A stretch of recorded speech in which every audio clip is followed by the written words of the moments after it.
Everyone, आज की जो वीडियो है वो CUT UG 2024 के ऊपर है। यहाँ पे मैं मॉक टेस्ट की बात करने वाला हूँ। प्रीवियस ईयर क्वेश्चन पेपर की मैंने पार्ट 1 और पार्ट 2 में ऑलरेडी डिस्कस कर रखा है 2023 का क्वेश्चन पेपर। ये जो है मॉक टेस्ट है, आपको आइडिया लग जाएगा किस तरीके से पेपर आता है। बाकी मैं ये कहूँगा पार्ट 1 पार्ट 2 देख लो कि 2023 का जो क्वेश्चन पेपर था वो किस तरीके से था। चैनल पे मिल जाएगी वीडियो, हिंदी और इंग्लिश दोनों में यहाँ पे मैं प्रोवाइड करने वाला हूँ। क्वेश्चन पार्ट 3 है और इसके बाद अभी एक और पार्ट आएगा, वो लास्ट पार्ट होगा यहाँ पे मॉक टेस्ट का। ठीक है, एक चीज मैं आप लोगों को बता दूं, CUT UG पॉलिटिकल साइंस के अगर आपको मॉक टेस्ट परचेज करने हैं, 5 मॉक टेस्ट की प्राइस 39 आप परचेज कर सकते हो। बुक परचेज करनी है तो उसकी प्राइस 139 है। बुक में बेसिकली आपको सारी चीजें मिल जाएगी जितनी मैं यहाँ प्रोवाइड कर सका हूँ। जैसे आप लोग देख रहे हो यहाँ पे बुक में बेसिकली आपको यहाँ पे सारी चीज मिलेगी। यहाँ पे chapter wise latest NCERT syllabus है, ठीक है, जो अभी लेटेस्ट सिलेबस है उसके अकॉर्डिंग आपको यहाँ पे चीजें मिलेगी। और दूसरी आपकी चैप्टर वाइज MCQ है, चैप्टर वाइज समरी है और मॉक टेस्ट आपको यहाँ पे 5 मिलेंगे। और सिर्फ अगर आपको मॉक टेस्ट ही परचेज करने हैं तो आप परचेज कर सकते हो, जिसकी प्राइस मतलब 39 रुपीज है। और बुक की प्राइस जो है वो बेसिकली यहाँ पे 139 है। ठीक है, तो आप कैसे भी परचेज कर सकते हो। आप लोग देख सकते हो ये बुक है पूरी प्रिपेयर। ठीक है, यहाँ पे आप लोग देख सकते हो कि यहाँ पे मैंने क्या क्या चीजें प्रोवाइड कर रखी है। ठीक है, तो इस तरीके से चीजें हैं। खैर मैं वापस आया हूँ पार्ट नंबर 3 पे। तो पहला क्वेश्चन यहाँ पे हमारा आता है जो है, चीन ने अपना परमाणु परीक्षण कब किया? तो ये तो इसका राइट आंसर है बी, 1964, आपको पता होगा। ठीक है, और 1964 में जब चीन में परमाणु परीक्षण हुआ था तो भारत में एक इंपॉर्टेंट चीज हुई थी। क्या हुआ था? CPI जो पार्टी थी यानी कम्युनिस्ट पार्टी ऑफ इंडिया जो थी वो 2 पार्टों में विभाजित हो गई थी। आपको पता है ना, CPI 2 भागों में बढ़ गई थी। कब? 1964 में। ठीक है, और एक आगे चीज बताऊं कि भारत ने अपना परमाणु परीक्षण सबसे पहले 1974 में किया था पोखरण में। दूसरा परमाणु परीक्षण 1998 में किया था। ठीक है, तो ये आपको याद रखना है, ये आपको रट्टा मार लेना है कि ये कब कब चीजें हुई थी। बाकी अगर यहाँ पे मैं बात करूँ कि 1969 में, ये मेरे ही क्वेश्चन है सारे जो लिए ये मैंने मॉक टेस्ट में जो है वहां पे भी प्रोवाइड कर रखे कई सारे क्वेश्चन, तो आप उन्हें भी देख लेना। 1969 यानी who was the authorized candidate of Congress for the presidential election in 1969? तो यहाँ पे बेसिकली राष्ट्रपति चुनाव के लिए कांग्रेस द्वारा अधिकृत उम्मीदवार कौन था, यानी कांग्रेस पार्टी ने किसे सपोर्ट करा था। मैं कांग्रेस पार्टी की बात कर रहा हूँ, ठीक है, इंदिरा गांधी की नहीं। अब आप लोग कहोगे इंदिरा गांधी कांग्रेस पार्टी दोनों तो सेम ही है। जी बिल्कुल, लेकिन आपको पता होगा 1969 में जब प्रेसिडेंटल इलेक्शन हुआ था, यानी जब राष्ट्रपति का चुनाव हुआ था, तो उस समय क्या हुआ था, जो इंदिरा गांधी और जो इंदिरा गांधी की जो पार्टी INC थी, दोनों में एक तरीके से मतभेद उत्पन्न हो रहे थे। ठीक है, आपको पता होगा दोनों में मतभेद होने लग गए थे। लोग पार्टी वाले इंदिरा गांधी को सपोर्ट कर रहा था और कोई कोई इंदिरा गांधी को सपोर्ट नहीं कर रहा था। पार्टी के अंदर की बात कर रहा हूँ मैं। तो यहाँ पे क्या हुआ था, 1969 के जो इलेक्शन थे जिसमें प्रेसिडेंट इलेक्शन होना था, राष्ट्रपति का चुनाव होना था, तो उसमें कांग्रेस ने क्या करा था, कांग्रेस ने अपनी तरफ से उम्मीदवार जो था वो नीलम संजीव रेड्डी। तो यहाँ पे इसने पूछा कि कांग्रेस द्वारा अधिकृत उम्मीदवार कौन था, वो तो नीलम संजीव रेड्डी थे। ठीक है, अब यहाँ पे मैं आगे बात करता हूँ, कुछ लोग यहाँ पे VV गिरी भी टिक कर सकते हैं, ये आपका गलत हो जाएगा। क्यों हो जाएगा मैं आपको एक्सप्लेन करता हूँ। नीलम संजीव रेड्डी को कांग्रेस ने कहा था, कांग्रेस ने सपोर्ट किया था नीलम संजीव रेड्डी को। ठीक है, जबकि इंदिरा गांधी ने किसको सपोर्ट किया था, इंदिरा गांधी ने VV गिरी को सपोर्ट किया था। और इंदिरा गांधी ने VV गिरी को सपोर्ट करा कि तुम यहाँ पे प्रेसिडेंशियल इलेक्शन यहाँ पे लड़ो, कंटेस्ट करो राष्ट्रपति का चुनाव। ये इंदिरा गांधी ने VV गिरी को अपनी तरफ से सपोर्ट किया था। ठीक है, तो आप लोगों से अगर पूछे कि इंदिरा गांधी ने किसे सपोर्ट किया था 1969 के राष्ट्रपति चुनाव में, तो VV गिरी को करा था। और अगर कांग्रेस की बात करी जाए तो नीलम संजीव रेड्डी को कांग्रेस ने सपोर्ट किया था। तो आपको यहीं पे दिख रहा है कि किस तरीके से पार्टी के भीतर ही मतभेद थे। क्योंकि जब इंदिरा गांधी थी तो 1967 के बाद ही हमें पार्टी में कई तरह की फूट देखने को मिलती है। और फिर जब 1969 में ये फूट बहुत बड़े लेवल पे हमें देखने को मिली, जो प्रेसिडेंशियल इलेक्शन हुआ उसमें देखने को मिला। फिर आपको पता होगा कांग्रेस जो है दो उसमें डिवाइड हो गई थी, एक तो सिंडिकेट और एक इंडिकेट, दो पार्टी में डिवाइड हो गई थी। तो ये आपको ध्यान रखना है। अब यहाँ पे मैं आता हूँ, यहाँ पे जो है क्वेश्चन नंबर 3 है जिसमें ये कहा है, ठीक है, यहाँ पे यह है कि किन राजनीतिक परिणामों को राजनीतिक भूकंप, यानी जो एक पॉलिटिकल अर्थक्वेक जो था इसकी संज्ञा कौन से इलेक्शन को दी गई थी। पॉलिटिकल अर्थक्वेक क्यों दिया गया था? पहली बात तो फर्स्ट इलेक्शन कब हुआ था, 1952 में। 5 साल पे इलेक्शन होता है, जोड़ लो यहाँ पे। ठीक है, 5-5 साल पे। थर्ड इलेक्शन कब हुआ, 1963 में। 1957, 1962, ठीक है, और फिर यहाँ पे 1967। तो बेसिकली यहाँ पे अगर आप लोग देख रहे हो, मैंने कहा ये फोर्थ जनरल इलेक्शन था जिसमें कई तरीके से राजनीतिक परिणाम जो थे वो चेंज होते हुए नजर आ रहे थे। जहाँ एक वन पार्टी डोमिनेंस था पूरे भारत में, वहाँ विधानसभा के चुनाव में हमें बहुत बड़ी चीजें देखने को मिली कि एक डोमिनेंस जो है थोड़ा सा कम होता जा रहा था। एक राजनीतिक अर्थक्वेक की संज्ञा दी थी इसे फोर्थ जनरल इलेक्शन को, जो 1967 में कंडक्ट हुआ था। और यहाँ पे ये सारी चीजें आपको याद रखनी है, ठीक है। तो फोर्थ जनरल इलेक्शन था वो 1967 का चुनाव था। और यहाँ पे फिर हम आगे भी चलते हैं, जिसमें एक गयालाल नामक व्यक्ति हैं जिन्होंने 24 घंटे के अंदर जो है बहुत सारी 3 पार्टी आई थिंक बदली थी 24 घंटे के अंदर, ठीक है। तो ये आपको याद रख लेना है। तो एक राजनीतिक भूकंप की संज्ञा दी गई थी क्योंकि बहुत अलग परिणाम आ गए थे, जो मतलब जो लग रहा था कि इस तरीके से परिणाम नहीं आएंगे, ठीक है। तो आगे बात करते हैं क्वेश्चन नंबर 4 की। क्वेश्चन नंबर 4 में हम बात करते हैं यहाँ पे 1973 में बेसिकली यहाँ पे 3 वरिष्ठ न्यायाधीश, जैसे हम वो was the appointed of the chief justice of supreme court superintending three senior जज इन 1973।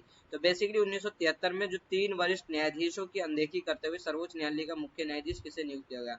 अब देखो मैं आप लोगों को बताऊं, एससी में जो है बेसिकली सीजीआई कौन बनते हैं, जो सबसे उम्र दराज है, यानी जो सबसे वरिष्ठ है। अब आप लोग देख रहे हो वरिष्ठ यहाँ पे जो थे, अब वहां पे 3 वरिष्ठ न्यायाधीश थे। अब यहाँ पे क्या हुआ, अब इनमें से ही चुनना था।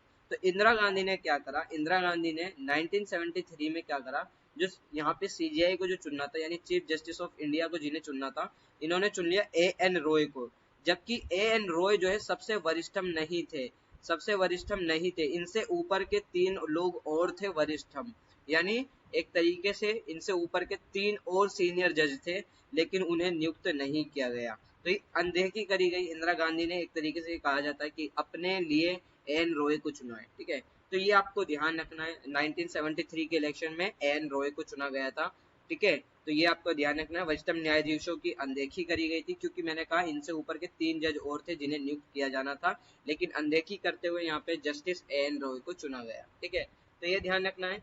अब बाकी आते हैं क्वेश्चन नंबर 5 के ऊपर। यहाँ पे आता है किस न्यायाधीश ने इंदिरा गांधी के चुनाव को असंवैधानिक घोषित कर दिया। यानी इंदिरा गांधी का जो चुनाव था वो एक अनकॉन्स्टिट्यूशनल डिक्लेयर कर दिया। वो किसने डिक्लेयर करा था, रंजन रॉय थे? नहीं। जयंत बनर्जी? नहीं। इरशाद अली? नहीं। ये आपको रट्टा मार लेना है। क्वेश्चन नंबर बी पॉइंट, ये कौन है, जगमोहन लाल सिन्हा जो थे, इन्होंने क्या करा था, इंदिरा गांधी की इलेक्शन को असंवैधानिक अनकॉन्स्टिट्यूशनल घोषित कर दिया गया था, ठीक है। तो आपको ध्यान होना चाहिए। क्वेश्चन नंबर 6 में बात करी गई है यहाँ पे कि निम्नलिखित में से कौन निशस्त्रीकरण से संबंधित नहीं है। तो यहाँ पे सीटीबीटी है, साल्ट है, एनपीटी। आपको पता है निशस्त्रीकरण जो है आपका यहाँ पे डिसआर्मेंट, ठीक है, डिसआर्मेंट से संबंधित नहीं है। आप लोग क्वेश्चन देखो, नहीं है, नोट लिखा है। अब यहाँ पे नाटो जो है ये तो है ही नहीं, नाटो तो एक क्या है, एक ऑर्गेनाइजेशन है, एक तरीके से यहाँ पे कई सारी कंट्रीज जो हैं, कई सारे जो देश है वो नाटो के सदस्य, मतलब नाटो में शामिल है। और नाटो का मेन उद्देश्य क्या है, दूसरे देशों को डिफीट करना, दूसरे देशों को मारना है, उन देशों को जो खासकर अपने ऊपर अटैक करते हैं। फॉर एन एग्जाम्पल मैं आपको अच्छे से समझा देता हूँ, जैसे अगर एक नाटो है और वर्सेस एक नॉर्मल कंट्री है, ठीक है। तो अगर किसी कंट्री ने नाटो के किसी एक सदस्य पर हमला कर दिया, तो नाटो में जितनी शामिल कंट्री है वो सभी कंट्री जो है उस कंट्री पर अटैक करेगी, ठीक है। तो यहाँ पे इस वजह से थोड़ा ये कहा भी जाता है कि नाटो से पंगा लेना बहुत मुश्किल है, क्योंकि नाटो देखो, एक तो यहाँ पे यूएसए भी शामिल है, यहाँ पे बहुत बड़ी बड़ी कंट्री शामिल है नाटो के अंदर। तो अगर कोई कंट्री नाटो के किसी सदस्य देश पर हमला करती है, तो नाटो के जितने सदस्य देश है उस कंट्री पर हमला करते हैं। तो ये नाटो का मेन उद्देश्य था। आपको उद्देश्य अभी भी है। और 1949 में नाटो की स्थापना हुई थी। और एनपीटी की एनपीटी आपको पता होगा, इसमें एनपीटी में आपको पता है कि जो यहाँ पे 5 कंट्री जो थी उन्हें परमाणु हथियार रखने की अनुमति है, बाकी जो है उन्हें अनुमति नहीं है, ठीक है। उन्हें अनुमति परमाणु हथियार रखने की अनुमति नहीं है। और भारत ने परमाणु परीक्षण 1974 में करा था, जबकि भारत ने एनपीटी पर अभी तक साइन नहीं करे, क्योंकि भारत ये कहता है कि अगर परमाणु खत्म करना है तो पहले सभी देश अपने परमाणु खत्म कर दे और हम भी खत्म कर देंगे। ये भारत का सीधा सीधा पॉइंट है और ये बहुत अच्छा पॉइंट है। क्यों? क्योंकि ये कहा जाता है कि जिनके पास परमाणु हथियार पहले से हैं, मेरे ख्याल से 1968 है कि 67 है, एग्जैक्ट डेट एग्जैक्ट ईयर देख लेना, जिसमें मेंशन है कि जिन्होंने 1968 से पहले अपना परमाणु हथियार इस्टेब्लिश कर दिया, एक एटॉमिक पावर डेवलप कर ली है, ठीक है, ठीक है, एक परमाणु हथियार बना लिया है, तो बेसिकली उन्हें परमाणु हथियार रखने की अनुमति है। ये 1968 या 67 से पहले जिन्होंने, तो मैंने कहा कि चाइना ने कब करा था, तो चाइना ने 1964 में परमाणु परीक्षण कर लिया था, और उससे पहले कई देशों ने कर लिया था, 5 देश थे। तो इसी वजह से एनपीटी में जो है 5 देश ऐसे हैं जिन्हें क्या है, राइट है परमाणु हथियार रखने का। बाकी भारत ने तो 1974 में करा, तो इसी वजह से कई देश कहते हैं कि भारत को अपने परमाणु हथियार, या पाकिस्तान को कहते हैं कि परमाणु हथियार हटा देना चाहिए, लेकिन भारत ने अभी तक साइन नहीं करे, ना पाकिस्तान ने। उनका कहना सीधा सीधा सा ये है कि आपके पास भी परमाणु हथियार है, आप अपने खत्म कर दो, हम अपने खत्म कर देंगे, सारा क्लेश खत्म हो जाएगा, ठीक है। तो ये आपको ध्यान रखना है, ठीक है। और भारत को बैन भी कर दिया गया था 1998 के, जब आपका क्या नाम है सेकंड परमाणु परीक्षण हुआ था, तो उसके समय भी भारत को वर्ल्ड वाइड काफी सारी चीजें झेलनी पड़ी थी, ठीक है। अब आते हैं क्वेश्चन नंबर यहाँ पे 8। क्वेश्चन नंबर 8 बेसिकली हमारा है ग्लोबल कॉमन से संबंधित। ये ग्लोबल कॉमन वैश्विक साझा संपदा, ठीक है, की सुरक्षा के लिए क्या समझौते किए गए। तो यहाँ पे ग्लोबल कॉमन मतलब होता क्या है, जैसे ग्लोबल और कॉमन का मतलब आपको पता है कॉमन, ठीक है। तो यहाँ पे वैश्विक साझा संपदा ग्लोबल कॉमन वो होता है जिसमें समुदाय का राइट होता है, समुदाय के पास राइट होता है। समुदाय मतलब कम्युनिटी पूरी, यानी एक पूरी कम्युनिटी, ऑल कम्युनिटी के पास राइट होता है। ऐसा नहीं कि किसी एक इंडिविजुअल के पास राइट होगा, ऐसा कुछ नहीं है। राइट यहाँ पे सभी के पास है, सभी के पास राइट होंगे, ठीक है। तो यहाँ पे उसी से संबंधित यहाँ पे इसने कहा है कि जो सुरक्षा यहाँ पे सुरक्षा के लिए क्या समझौते किए गए थे। अब जैसे आंतरिक ट्रीटी हमें पता है करी गई थी, आंतरिक ट्रीटी 1959 जो मैंने ऑलरेडी बुक में समझा रखा है। मॉनिट्रियल थी, मॉनिट्रियल प्रोटोकॉल 1987, फिर 1991 में भी हुआ अंटार्कटिक पर्यावरण प्रोटोकॉल। तो ये जो था हमारा सभी है। ग्लोबल कॉमन का मतलब क्या है कि यहाँ पे सभी का अधिकार है, किसी एक का नहीं। अब जैसे वायुमंडल पे क्या है, वायुमंडल पे किसी एक कंट्री का अधिकार नहीं है, सभी का अधिकार है वायुमंडल पे, ठीक है। वायुमंडल पे सभी का अधिकार है ना, एटमॉस्फेयर पे सभी का तो राइट है, या किसी एक कंट्री का राइट है, सभी का राइट है। तो एटमॉस्फेयर क्या है, एक ग्लोबल कॉमन है, ठीक है, एक वैश्विक साझा संपदा है। और अंटार्कटिका भी वैश्विक साझा संपदा है, जैसे मैंने कहा। क्यों है आपको पता होना चाहिए वैश्विक साझा संपदा का मेन रीजन अंटार्कटिका, क्योंकि अंटार्कटिका में बेसिकली सभी के राइट है, वहां पे कोई भी कंट्री जाके रिसर्च कर सकती है। तो पहली चीज अब हमें यहाँ पे मैच करनी है। मैच में आप लोगों को पता होगा कैसे करना होता है। मैच में सबसे पहले आपको ये यहाँ पे ऑप्शन दिए होते हैं, आप इनमें से चूज करना होता है। अब जैसे अर्थ समिट आपको सभी को पता होगा, 19 यहाँ पे 1992 है, हाँ ठीक है। तो यहाँ पे पहले का क्या आ गया, सेकंड आ गया, ठीक है।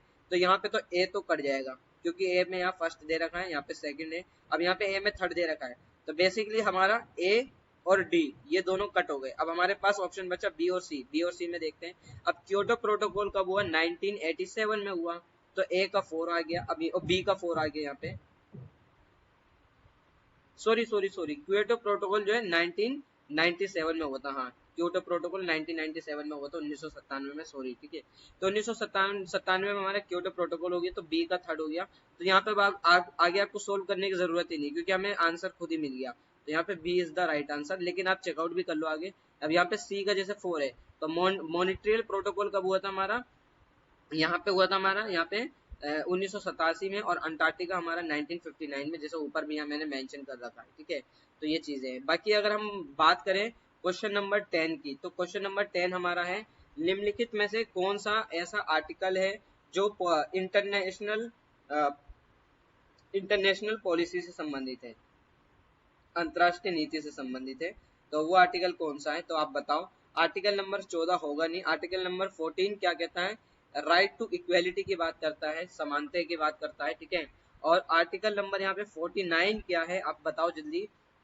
आर्टिकल नंबर 49 है आपका मेरे ख्याल से जो आपकी हिस्टोरिकल प्लेसेस है, हिस्टोरिकल प्लेसेस मतलब प्लेस है, तो उनकी रक्षा करना है, ठीक है। उनकी रक्षा करना है, उन्हें बनाए रखना है, उन्हें एकदम से उनका ख्याल रखना है। समय समय पर अगर कोई रिक्वायरमेंट है तो उसे फुलफिल करना है। जैसे अगर आप लोगों को मैं बताऊं, जैसे कुतुब मीनार है, क्या है, एक हिस्टोरिकल स्ट्रक्चर है, ठीक है। तो कुतुब मीनार की देख रेख करना कि कुछ नुकसान ना हो। लाल किला एक हिस्टोरिकल प्लेस है, ठीक है।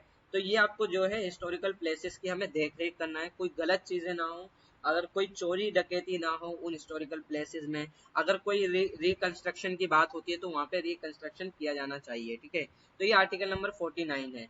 अब आर्टिकल नंबर यहाँ पे 51 जो है ये इंटरनेशनल पॉलिसी से संबंधित है, तो हमारा जो है सी इज द राइट आंसर। और आर्टिकल 51 जो है हमारा किससे संबंधित है, ये हमारा ड्यूटीज से संबंधित है, फंडामेंटल ड्यूटीज, जिसमें 11 ड्यूटीज मेंशन है। फंडामेंटल ड्यूटीज का मतलब क्या है कि भारत में बेसिकली जो हमारा 51 है उसमें ये कहा जाता है कि 11 हमारे क्या है फंडामेंटल ड्यूटीज है जो हर प्रत्येक नागरिक के लिए है, यानी जितने भारत के लोग हैं उन लोगों को इस चीज का सम्मान करना चाहिए, जैसे कॉन्स्टिट्यूशन का पालन करना चाहिए, राष्ट्रीय ध्वज जो नेशनल फ्लैग है उसका सम्मान करना चाहिए, और जो हमारी ये सारी चीजें किसके अंदर आती हैं, ये fundamental duties article number 51A के अंदर आती है, ठीक है। तो ये ध्यान रखना, ये कंफ्यूज मत हो जाना 51 और 51A। मैंने 51A इंटरनेशनल पॉलिसी से संबंधित है और 51A जो है फंडामेंटल ड्यूटीज से संबंधित है, ठीक है। क्वेश्चन नंबर 11 पे आते हैं, यहाँ पे 11वें पे। तो यहाँ पे इसने कहा है कि कारगिल युद्ध जो हुआ था उस समय मतलब पाकिस्तान के प्रधानमंत्री कौन थे, तो पाकिस्तान के प्राइम मिनिस्टर जो थे वो नवाज शरीफ थे उस टाइम पे जब क्या हुआ था, मतलब हमारा जो है कारगिल युद्ध हुआ था, ठीक है। आपको पता होगा ना कारगिल युद्ध हुआ था, तो उस कारगिल युद्ध में प्राइम मिनिस्टर उस समय कौन थे, नवाज शरीफ थे, ठीक है। फिर इनकी सत्ता भी पलट दी गई थी आगे चल के, ठीक है। तो नवाज शरीफ की सत्ता ज्यादा दिन तक नहीं टिकी थी, ठीक है। तो ये मैंने अपनी किताब में जो है, मेरी जो किताब है बुक है उसमें मैंने एक्सप्लेन कर रखा है इस चीज को, उसके बाद किसकी सत्ता आई, क्या क्या चीजें हुई, ऑलरेडी डिस्कस कर रखा है। तो क्वेश्चन नंबर 12 की तरफ आते हैं। क्वेश्चन नंबर 12 में बेसिकली यहाँ पे इसने बोला है कि भारतीय संविधान अनुच्छेद 51 के अनुसार राज्य निम्नलिखित प्रयास करेगा, तो किस किस चीजों का प्रयास करेगा राज्य, तो पहली बात तो अंतर्राष्ट्रीय शांति और सुरक्षा को बढ़ावा देगा, एकदम ये है हमारे भारतीय संविधान के आर्टिकल नंबर 51 में, ठीक है। और दूसरी चीज है राष्ट्रों के बीच न्यायपूर्ण और सम्मानजनक संबंध बनाए रखेगा, ये भी एकदम राइट है, भारत ये चीज करेगा। और मध्यस्थता और द्वारा आंतरिक विवादों को प्रोत्साहित करेगा, अभी हम आते हैं। और रेस्पेक्टिंग इंटरनेशनल लॉ यानी अंतर्राष्ट्रीय कानून का सम्मान करेगा, जैसे हमारी कई ट्रीटी होती है या हमारी जो कई संधि होती है उनका सम्मान करेगा भारत, ठीक है। अब यहाँ पे तीसरा क्यों गलत है मैं आपको बताता हूँ, आप ध्यान ढंग से पढ़ा करो पहले चीजें। Encouragement of internal disputes by यहाँ पे आर्बिट्रेशन है, ठीक है। तो मध्यस्थता द्वारा आंतरिक विवादों को प्रोत्साहित, अब आप खुद ध्यान देखो यहाँ पे क्या बात करी गई, इंटरनेशनल पॉलिसी यहाँ की बात करी गई जो राज्य निम्नलिखित प्रयास करेगा आर्टिकल 51 के तहत। तो यहाँ पे तो ये इंटरनल डिस्प्यूट है, इंटरनल डिस्प्यूट, हम यहाँ पे इंटरनेशनल डिस्प्यूट्स की बात कर रहे हैं। तो यहाँ पे इसने पहली बात तो इंटरनल डिस्प्यूट्स बोला है, तो यहाँ पे सी जो है ये गलत है, ठीक है। तो आपको ये ध्यान रखना है, अगर हम देखें तो नीचे मेरे ख्याल से इसमें पॉइंट दे रखा है, तो यहाँ पे सी तो हमारा गलत है, तो हम देख लेते पहले 1, 2 और 4 ये हमारा सी हो गया, ठीक है। तो ये 1, 2, 3, 4 ये हमारा राइट आंसर है, ठीक है। अब बाकी आते हैं क्वेश्चन नंबर 13 की तरफ, अगर हम आगे बढ़ते हैं तो क्वेश्चन नंबर 13 है क्या, क्वेश्चन नंबर 13 ये कहता है कि बॉम्बे योजना जो थी इसमें कौन सा कथन गलत है।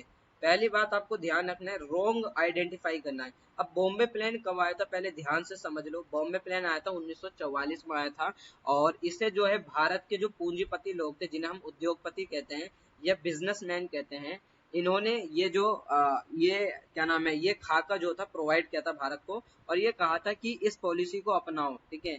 एक तरीके से भारत को एक कैपिटलिस्ट सिस्टम की बात करने का सपोर्ट किया था बॉम्बे प्लान ने, ठीक है। हालांकि भारत ने मिश्रित अर्थव्यवस्था अपनाई थी जब भारत आजाद हुआ था, ठीक है। तो पहली चीज यहाँ पे ये भारत के आर्थिक भविष्य का खाका था, तो यही गलत है। आप एक चीज बताओ, यहाँ पे रोंग हमने आइडेंटिफाई कर लिया तो बाकी चीजों को हमें पढ़ने की जरूरत ही नहीं है। अगर आप ध्यान से देखो ये भारत के आर्थिक भविष्य का खाका था, क्या blueprint of India economic future, तो ऐसा कुछ नहीं था क्योंकि भारत का कोई ब्लूप्रिंट इस तरीके से था ही नहीं। क्या भारत का, हाँ अगर ये कहते हैं कि 1944 में जो योजना है बॉम्बे प्लान जो आया उसके बाद अगर भारत ने कैपिटलिस्ट सिस्टम को अपनाया तो हम जाहिर सी बात कह सकते हैं कि ये ब्लूप्रिंट था, लेकिन भारत ने तो मिश्रित अर्थव्यवस्था अपनाई थी, तो ये तो ब्लूप्रिंट भारत का था ही नहीं, ठीक है। तो ये ध्यान रखना है, ये आर्थिक भविष्य का खाका नहीं था, ठीक है। और यहाँ पे बात करते हैं, ए हो गया हमारा ये, बाकी तो आप लोग पढ़ लो, इसमें उद्योग राज्य स्वामित्व का समर्थन किया, कुछ प्रमुख उद्योगपतियों ने बनाया मैंने जैसे कहा, इसने नियोजन के विचार को दृढ़ता से समर्थन किया। ठीक है, तो ये ध्यान रखना। बाकी एक चीज मैं आप लोगों को बता दूं, बुक परचेस करनी है हिंदी और इंग्लिश दोनों में बुक अवेलेबल है, ये बुक है। और अगर आपको परचेस करनी है तो अमेजोन किंडल से परचेस कर सकते हो, हिंदी और इंग्लिश दोनों में अवेलेबल है। बुक के अंदर आपको एनटीए का जो लेटेस्ट सिलेबस है उसके बेस पर है, चैप्टर वाइज एमसीक्यू है, चैप्टर वाइज समरी है और मॉक टेस्ट भी अवेलेबल है। बुक की अगर आपको खरीदनी है तो पीडीएफ के थ्रू भी बुक परचेस कर सकते हो, पीडीएफ। और बुक अगर खरीदनी है तो इस पे व्हाट्सएप नंबर पे मैसेज कर सकते हो। बुक की प्राइस 139 है और सिर्फ अगर आपको मॉक टेस्ट परचेस करने हैं तो उसकी प्राइस 39 है। ठीक है, और अगर इनमें से अगर आपने बुक परचेस कर ली तो मॉक टेस्ट परचेस करने की जरूरत आपको नहीं है। ठीक है, क्योंकि मैंने मॉक टेस्ट ऑलरेडी बुक के अंदर दे रखे हैं, तो ये ध्यान रखना। आगे क्वेश्चन नंबर 14 की बात करते हैं, जिसमें ये कहा गया है कि जो पेरियार ने घोषणा की कि द्रविड़ कशगम जो था साम्यवाद उत्कर्ष का प्रयास करता है। Periyar declare that the Dravida Kazhagam attempt the flourishing of communism through. ठीक है, तो यहाँ पे बौद्धिक और शांतिपूर्ण तरीके से या देश के विभाजन, ये क्रांतियां, ये साम्यवादी देश, तो यहाँ पे ये इसका राइट आंसर ए है। ठीक है, बाकी आते हैं क्वेश्चन नंबर 15 की तरफ, क्योंकि टाइम हमारा ज्यादा हो गया। ठीक है, टाइम ज्यादा हो रहा है यहाँ पे, जल्दी जल्दी कर लेते हैं। तो यहाँ पे बेसिकली राष्ट्रीय पिछड़ा वर्ग आयोग जो था एनसीबीसी, इसकी फुल फॉर्म याद रख लो क्या है, national commission for backward classes जो है इसकी फुल फॉर्म है। इसकी स्थापना कब करी गई थी, तो इसकी स्थापना 1993 में इसकी स्थापना करी गई थी, एनसीबीसी। ठीक है, तो ये याद रख लो फुल फॉर्म इसकी। और बाकी अगर हम आते हैं इंदिरा साहनी जो केस था, अब आप लोग कहोगे ये भैया कहाँ से क्वेश्चन आ गया, ये मैंने अपनी बुक के अंदर भी दे रखा है। और इंदिरा साहनी जो केस है ये किताब एनसीईआरटी किताब में भी मेंशन है। ठीक है, एनसीईआरटी किताब में भी मेंशन है। और इस में बेसिकली जो इंदिरा साहनी जो केस था वो रिजर्वेशन से संबंधित था, आपको पता होना चाहिए।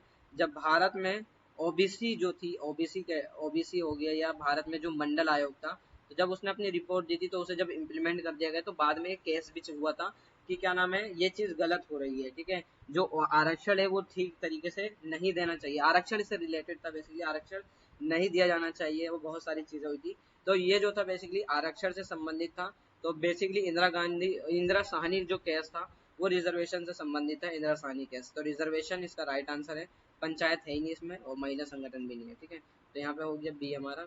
क्वेश्चन नंबर 17 की तरफ बढ़ते हैं। तो बेसिकली यहाँ पे क्या है कि निम्नलिखित में से कौन सा यूएसएसआर के विघटन का परिणाम नहीं है, तो हमें यहाँ पे रोंग आइडेंटिफाई करना है। क्योंकि आपको पता है जो यूएसए और यूएसएसआर दोनों आपस में लड़ रहे थे, कब, जब सेकेंड वर्ल्ड वॉर एंड हो गया 1945 से 90 तक ये दोनों देश आपस में लड़े।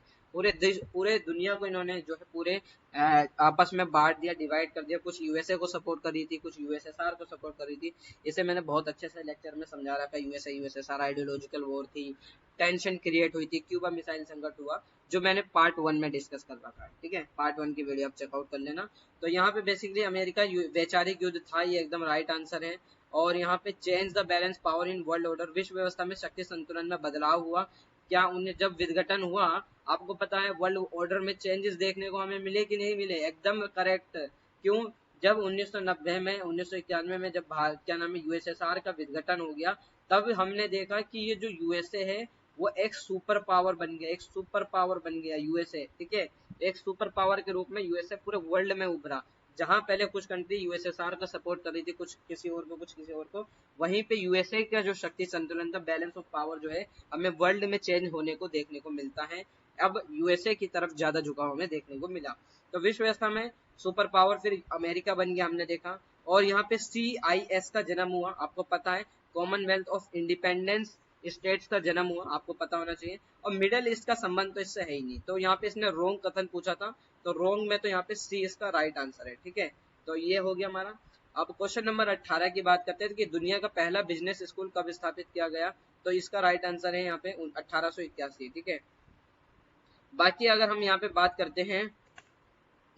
करते हैं ऑपरेशन एंड्यूरिंग फ्रीडम, कहाँ गया माइक, हाँ, तो ऑपरेशन इनफाइनाइट रिच हो गया एंड्यूरिंग फ्रीडम। अब एंड्यूरिंग फ्रीडम आप सभी को पता है किससे संबंधित था, यहाँ पे एंड्यूरिंग फ्रीडम आपका coalition of country willing attack नहीं, वॉर अगेंस्ट तालिबान और अलकायदा, ये है दूसरा। बी का यहाँ पे क्या है, बी का फर्स्ट है, बी का फर्स्ट, तो बी का फर्स्ट यहाँ पे दे रखा, अभी देखते हैं आगे। तो यहाँ पे हम देखते हैं वॉर अगेंस्ट तालिबान, क्यों भाई, आप भारत क्या, सॉरी, जब 9/11 की घटना हुई थी 2001 में यूएसए के अंदर, वर्ल्ड ट्रेड सेंटर पे हमला हो गया था, ठीक है। तो उसके बाद अमेरिका ने तालिबान को और अलकायदा को इसका दोषी माना था, और यहाँ पे काउंटर अटैक किया था तालिबान और अलकायदा पर, ठीक है। और यहाँ पे आगे चलते हैं, इनफाइनाइट रीच की बात करी गई है। तो पहले का यहाँ पे मिसाइल अटैक करा गया था सूडान पे, तो ए का यहाँ पे थर्ड हो गया, बी का फर्स्ट हो गया। ए का यहाँ पे 4 है, बी का फर्स्ट है, ए का थर्ड, बी का फर्स्ट। तो यहाँ पे हमारा ये वाला ऑप्शन कट गया और सी वाला ऑप्शन कट गया। अब हमारी ये इन दो में देखना है कि क्या राइट आंसर हो सकता है। ऑपरेशन डेजर्ट फॉर्म जो था, ये जो था आपका फर्स्ट गल्फ वॉर से था, जो 1990 में हुआ था, ठीक है। तो ये हमारा यहाँ पे सी का फोर्थ आएगा। तो यहाँ पे राइट आंसर हमारा क्या हो गया, बी निकल कर आ गया। और ऑपरेशन इराकी फ्रीडम जो था, यहाँ पे coalition of countries willing attack Iraq, ठीक है। तो ये हो गया, सभी कंट्रीज ने मिलकर अटैक करा था। हो, बाकी आगे आते हैं, आधिपत्य के बारे में, हेजेमनी के बारे में बात करी गई है, जिसमें से रोंग कथन आइडेंटिफाई करना है, मतलब रोंग स्टेटमेंट कौन सा है। तो हेजेमनी होती क्या है, पहले हेजेमनी का मतलब होता है कि अपनी चीजें, अपना प्रभुत्व बढ़ाना। जैसे आज के टाइम पे यूएसए को एक हेजेमनी के रूप में देखा जाता है, क्यों? क्योंकि जो सारी कलेक्टिव डिसीजन जो होते हैं वो कंट्रीज नहीं बल्कि यूएसए क्या डिसीजन ले रहा है ये ज्यादा इंपॉर्टेंस हो जाता है। तो एक हेजेमनी स्थापित करने की कोशिश करता है यूएसए। आप देख रहे हो कि यूएसए कहीं ना कहीं चाइना को आज के टाइम पे क्या करना चाहता है, उसे पछाड़ना चाहता है। वो चाहता है कि चाइना आगे ना बढ़े। मेन रीजन क्या है, हेजेमनी स्थापित करना, अपना प्रभुत्व स्थापित करना कि मैं शक्तिशाली हूँ। जैसे आपने देखा यूएसए और यूएसएसआर 1945 से 90 तक इतने साल क्यों लड़े, हेजेमनी कि मैं पावरफुल हूँ, मैं पावरफुल हूँ। 1990 के बाद में हमने देखा चाइना एक बहुत ऊपर तरीके से डेवलप होता चला गया, और आज के टाइम पे यूएसए चाइना को अटैक करना चाहता है। यूएसए नहीं चाहता कि चाइना ऊपर बढ़े, ठीक। तो हेजेमनी स्थापित करना चाहता है, मेरा प्रभुत्व रहेगा, मेरे डिसीजन माने जाएंगे। आज के टाइम पे हम देखते हैं कि यूएसए जो भी बोल देता है अधिकतर कंट्री उसे मानती है, ठीक है, क्यों, हेजेमनी है। अब यहाँ पे क्या है, पहला स्टेटमेंट, जैसे the world implies the leadership और ट्रेडिशन ऑफ वन स्टेट, इस शब्द तात्पर्य एक राज्य के नेतृत्व प्रभुत्व से। मैंने कहा जैसे एक राज्य नेतृत्व, तो यूएसए जैसे एक हेजेमनी स्थापित हो गई यूएसए की। इसका उपयोग प्राचीन ग्रीस में एथेंस के प्रभुत्व को दर्शाने के लिए किया जाता था। ये भी इसका राइट आंसर है। आप लोगों ने ये किताब में पढ़ा होगा, ये मैंने मॉक टेस्ट उसमें भी दे रखा है, क्या नाम है, बुक में भी दे रखा है। सी में क्या है, आधिपत्य वाली स्थिति वाले देश के पास निर्विवाद सैन्य शक्ति होगी। तो the country having hegemonic position will possess unchallenged military power, ये एकदम राइट आंसर है। और यहाँ पे अब यही गलत होगा, एक बार पढ़ लेते हैं वैसे। तो आधिपत्य की स्थिति निश्चित होती है, नहीं, हेजेमनी पोजीशन इज फिक्स्ड, ये हो नहीं सकता। वंस आ हेजेमन ऑलवेज हेजेमन, मतलब क्या है, अगर आपने एक बार आधिपत्य स्थापित कर लिया तो आप हमेशा रहोगे। आपने देखा 1945 से 1990 तक हेजेमनी वर्ल्ड में किसकी थी, यूएसए और यूएसएसआर, दो कंट्रीज की एक हेजेमनी थी। लेकिन अगर हम आगे बात करें तो ये हेजेमनी क्या हुआ आगे चल के, हेजेमनी आज के टाइम पे यूएसए की है, लेकिन चाइना भी आगे आ रहा है। तो अगर चाइना बहुत आगे चलता चला गया, ये यूएसए को एकदम काउंटर कर दिया, तो यहाँ पे हेजेमनी किसकी स्टेब्लिश हो जाएगी, चाइना की, ठीक है। तो हेजेमनी ऐसा नहीं है कि एक ही आदमी का हमेशा दौर रहता है, दौर हमेशा वक्त के साथ चेंज होता चले जाता है। आपके अपने परिवार में भी देखते हो, ऐसा नहीं है हेजेमनी आप अपने परिवार से रिलेटेड कर लो। आपके परिवार में क्या होता है, आपकी फैमिली में हेजेमनी एक आपके पिता की होती है, ठीक है। लेकिन धीरे धीरे धीरे धीरे आगे चल के जब कोई उनका लड़का होता है या कोई भी व्यक्ति होता है जो अच्छा खासा पैसा कमा रहा है या बहुत अच्छे डिसीजन ले रहा है, तो उसी के डिसीजन हमें मानने पड़ते हैं, ठीक है। तो ये एक हेजेमनी स्थापित हो जाती है। आप देख रहे हो ना फैमिली में, ऐसा कई फैमिली में होता है। तो एक हेजेमनी स्थापित हमेशा के लिए नहीं होती, हेजेमनी एक फिक्स्ड नहीं होती, ये कभी भी चेंज हो सकती है और ये डिपेंड करता है सिचुएशन पे, ठीक है। तो ये हेजेमनी चेंज होती है समय के साथ। तो यहाँ पे क्वेश्चन नंबर 21 है, और जिसमें ये है कि किस संधि द्वारा यूरोपीय समुदाय के सदस्यों के बीच सीमा नियंत्रण स्थापित कर दिया गया।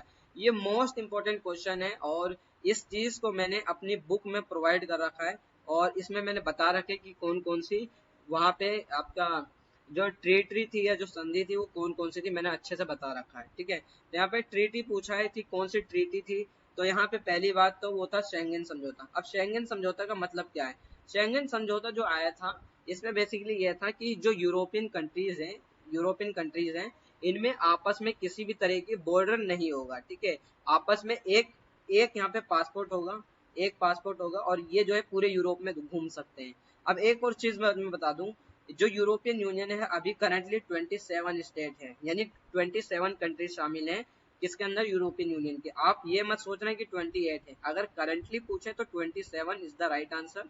और 28 क्यों नहीं है मैं आपको बताऊं, 28 जो है बेसिकली आपका 2013 में एक नाम था क्रोशिया करके, ठीक है, जो एक देश है।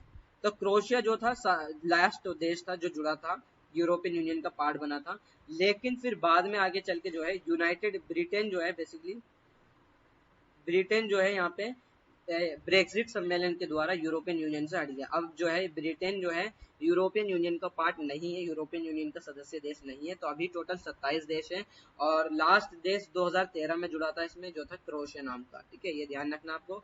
और यूरोपियन यूनियन की मुद्रा आपको बतानी है, कौन सी मुद्रा है, कौन सी करेंसी, आप जल्दी बताओ कमेंट करके कौन सी करेंसी है यूरोपियन यूनियन की, ठीक है।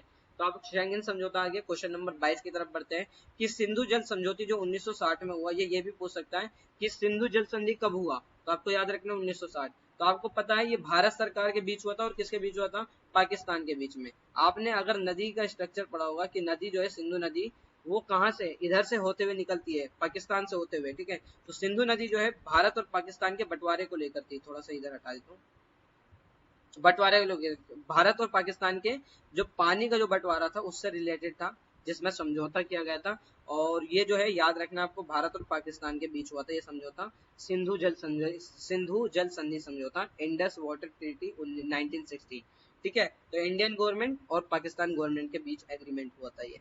तो बाकी क्वेश्चन नंबर 23 की तरफ आते हैं। तो क्वेश्चन नंबर 23 जो है बेसिकली यहाँ पे इसने कहा है कि दक्षिण एशिया के बारे में निम्नलिखित में से कौन सा कथन गलत है। तो दक्षिण एशिया कौन सा है, साउथ एशिया। साउथ एशिया में जैसे आपको बताना है कि कौन सा यहाँ पे स्टेटमेंट रॉन्ग है, गलत है। तो दक्षिण एशिया जो है सभी देश लोकतांत्रिक है, यही इनकरेक्ट हो गया आपका।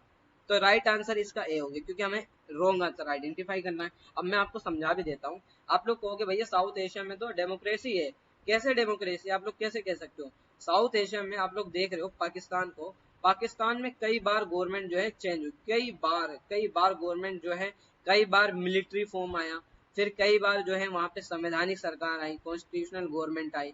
भारत में तो शुरुआत से ही संवैधानिक सरकार चलती आ रही है, ठीक है। तो भारत में तो डेमोक्रेसी ठीक है, लेकिन पाकिस्तान की बात करें जो कि एक साउथ एशिया का पार्ट है, वहां पे हमें ये चीज देखने को नहीं मिली। अफगानिस्तान में ये चीज हमें देखने को नहीं मिलती। तो एक तरीके से साउथ एशिया के जो कंट्रीज हैं जो साउथ एशिया में, उनमें सभी देश लोकतांत्रिक नहीं है, ठीक है, ये ध्यान रखना आपको। तो ये ए जो है इसका राइट आंसर है। बाकी हम बांग्लादेश भारत ने नदी जल बंटवारे पर एक समझौता किया, बिल्कुल सही। किस नदी पर समझौता किया और कौन सी ट्रीटी थी वो आप जल्दी बताओ, ये मैंने बुक में क्वेश्चन भी दे रखा है, ठीक है। बाकी इस्लामाबाद जो है, इस्लामाबाद में 12वें शिखर सार्क सम्मेलन में साफ्टा पर हस्ताक्षर हुए थे, ये एकदम राइट आंसर है, ठीक है। अब हमें रोंग आइडेंटिफाई कर लेता, हमने कर लिया, लेकिन पढ़ भी लेते हैं। The USA and China play influential role in South Asian politics. Definitely America और चीन दोनों क्या यहाँ पे क्या अपनी भूमिका निभाते हैं, तो एकदम राइट है। अब क्वेश्चन नंबर 24 है, यहाँ पे आपको लोगों को पहचानना है यहाँ पे कि ये जो लोगो आपको दे रखा है ये किससे संबंधित है। जाहिर सी बात है ये एशियन से संबंधित है। अब एशियन में स्थापना कब हुई थी, 1967 में हुई थी। कितने देशों ने मिलकर करी थी, 5 देशों ने। करंटली अभी कितने देश है 2024 में, तो 10 देश एशियन के सदस्य देश है। स्थापना 1967 में हुई थी और सदस्य देश अगर पूछे तो 10 है, और अगर फाउंडिंग मेंबर पूछे कि कितने देशों ने मिलकर आसियान की स्थापना करी, तो वो टोटल 5 देश थे, ठीक है। बाकी 5 देश बाद में शामिल हुए। तो फाउंडिंग मेंबर भी पूछ लेता है, आप लोग कंफ्यूज मत होना, इसी वजह से थोड़ा दिमाग खुला रखना पेपर के टाइम पे, ठीक है, ये क्वेश्चन बन जाता है। और बाकी क्वेश्चन नंबर 25 की बात करें कि एमनेस्टी इंटरनेशनल एक ऐसा संगठन है जो निम्नलिखित में से संबंधित है। तो एमनेस्टी इंटरनेशनल जो है ह्यूमन राइट के प्रोटेक्शन को लेकर संबंधित है। तो इसका ए इसका जो राइट आंसर है। वुमेन राइट होगा नहीं, लेबर अनटचेबिलिटी, ये तीनों नहीं है, ठीक है। तो ये प्रोटेक्शन ऑफ ह्यूमन राइट से रिलेटेड जो है एमनेस्टी इंटरनेशनल है। और एक और ऑर्गेनाइजेशन है, आप लोग नाम बताओ वो कौन सा ऑर्गेनाइजेशन है जो ह्यूमन राइट से संबंधित है, और इसे मैंने अपनी किताब में भी दे रखा है। बाकी किताब मैंने यहाँ पे आपको ऑलरेडी बता रखा है, अमेजोन किंडल, और पीडीएफ परचेज करनी है तो पीडीएफ परचेज कर सकते हो, हिंदी इंग्लिश दोनों में मिल जाएगी। बुक की प्राइस 139 है और बुक PDF आपको इस व्हाट्सएप नंबर पे मैसेज कर देना, यहाँ पे आपको दे रखा है रेड कलर में 96 506 19 805, तो इस पे आप लोग मैसेज कर सकते हो, तो आपको बुक मिल जाएगी। ठीक है, तो यही सारी चीज़ें हैं। बाकी अगर आप लोग की कोई क्वेरी है, और एक और चीज़ मैं आप लोगों को बता दूं क्वेरी से पहले कि आप लोग अभी एक और पार्ट आएगा जिसमें 25 क्वेश्चन और होंगे, तो वो पार्ट 4 होगा, लास्ट पार्ट होगा, तो आप उस पार्ट को देख सकते हो। ठीक है, तो यही सारी चीज़ें थी। बाकी अगर आप लोग की कोई क्वेरी है तो आप मुझे इंस्टा और व्हाट्सएप मैसेज कर सकते हो।